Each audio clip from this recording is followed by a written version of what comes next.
Vail Pass is busier than ever, but you've got more room to roam than you might think. Phil Lindeman with your news from Avalanche Physical Therapy on Krystal 93. First, patience paid off yesterday when police caught a pair of car thieves with possible ties to a rash of crimes late last year. 31-year-old Patricia Stead Pacheco and 21-year-old Jose Munoz Jara stole a VW from Silverthorne early yesterday. They led unmarked police on a slow, steady pursuit through Vail to Rifle before they were finally stopped by tire spikes outside of Meeker. Early evidence ties Stead Pacheco to more than a dozen carjackings in October and November, including high-speed pursuits on I-70.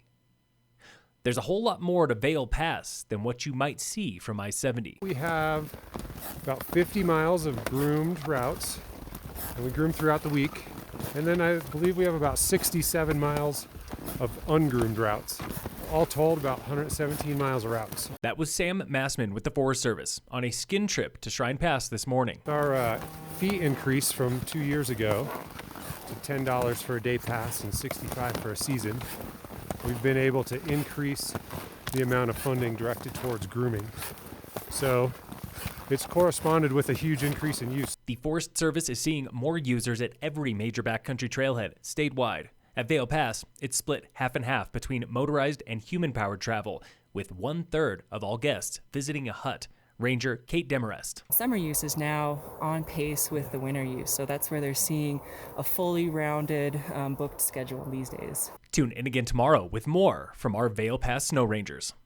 Summit County's new commissioners are committed to transparency, including the hard realities of COVID-19 vaccination. Commissioner Tamara Pogue. One of my top priorities is to get our frontline workers and our workforce vaccinated as quickly as possible. But sadly, not all of that is within my control. So, how many vaccines we get, who we're allowed to vaccinate is a state decision or a federal decision. The next round of vaccine will not be available until March, or when 70% of all residents over the age of 70 are inoculated statewide.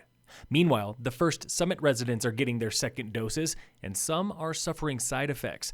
Locals report fever, fatigue, aches, and arm pain, most of which clears up after 24 hours. The County Board of Health is discussing this issue now. Stay tuned later for more.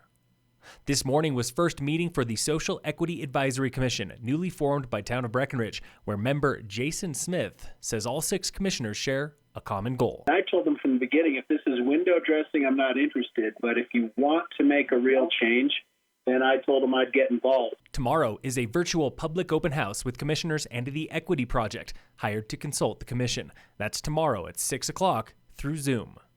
Former Breck Councilwoman Wendy Wolf is warning locals to keep a close eye on Highway 9, where Breck Grand Vacations has plans for another timeshare complex. In November, BGV proposed timeshares on the North Gondola lot and a parking structure on Gold Rush lot across the highway. In a recent letter to the editor, Wolf warns this could be hammered through as an active proposal in coming weeks, which would limit public feedback. That project has not yet been approved and is not on today's council agenda. In sports, the Avalanche played the Sharks tonight at 7. Michaela Schifrin missed the podium at World Cup Giant Slalom in Italy today, finishing 4th behind Tessa Worley of France. And Austrian Marcos Schwartz won men's night slalom in Austria. Alex Lever was top American in 24th.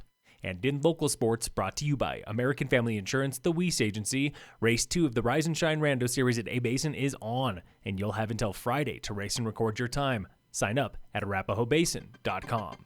Phil Lindeman with your news from Avalanche Physical Therapy on Krystal 93.